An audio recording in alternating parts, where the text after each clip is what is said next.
আসসালামু আলাইকুম, কেমন আছেন সবাই? আশা করি ভালো আছেন। আজকে আপনাদের জন্য যে রেসিপিটা নিয়ে আসছি সেটা হলো নারিকেলের নাড়ু। মাত্র 2টা উপকরণ দিয়ে যে এত সুন্দর নাড়ু বানানো যায় আপনি কল্পনা করতে পারবেন না। চলেন তবে আমরা এই সহজ রেসিপিটা দেখে নিই। প্রথমে আমি একটা নারিকেলের অর্ধেকটা আমি একেবারে হালকা মিহি করে বেটে নিয়েছি।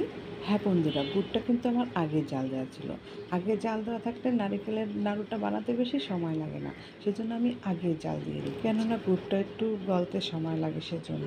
নারিকেলের নাড়ু বানাতে গেলে কিন্তু একটু ধৈর্যের প্রয়োজন হয়, কেননা অনেক সময় দেখা যায় যে নাড়ুটা গোল হয় না, ভেঙে ভেঙে যায়।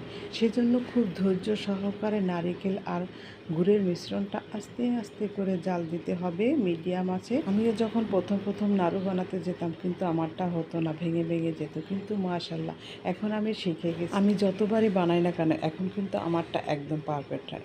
এখন আমি সামান্য একটু লবণ দিয়ে দিচ্ছি। আমার আবার মিষ্টি জিনিস একটু লবণ না দিলে ভালো লাগে না। আপনারা ইচ্ছা করলে এটা স্কিপ করতে পারেন, কোনো সমস্যা নেই। এই নাড়ুটা হতে কিন্তু আমার 20 থেকে 25 মিনিট সময় লেগেছিল। এখন কিন্তু নারিকেল আর গুড়ের মিশ্রণটা প্যানের গায়ে লেগে নেই। এই দেখেন একদম ছেড়ে ছেড়ে গেছে আর একটু দলা দলা ভাব হয়েছে। এখনই মনে করবেন যে আপনার মিশ্রণটা একেবারে রেডি।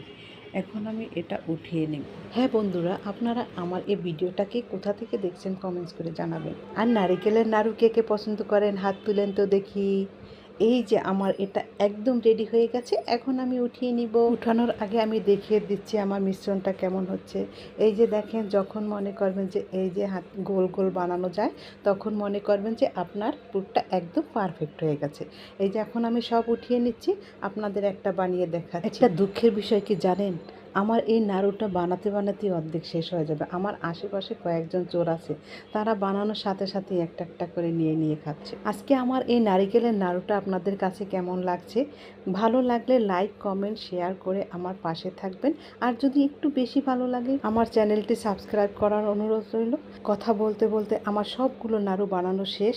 মাশাল্লাহ, দেখেন কত শোভনীয় হয়েছে দেখতে। খেতেও কিন্তু অনেক মজা হয়েছিল। আপনারা একবার হলেও বাসায় এভাবে ট্রাই করবেন। আজকের মতো এখানে বিদায় নিচ্ছি, আবারও দেখা হবে নতুন কোনো একটা রেসিপিতে। এ পর্যন্ত সবাই ভালো থাকেন, সুস্থ থাকেন। আল্লাহ হাফেজ।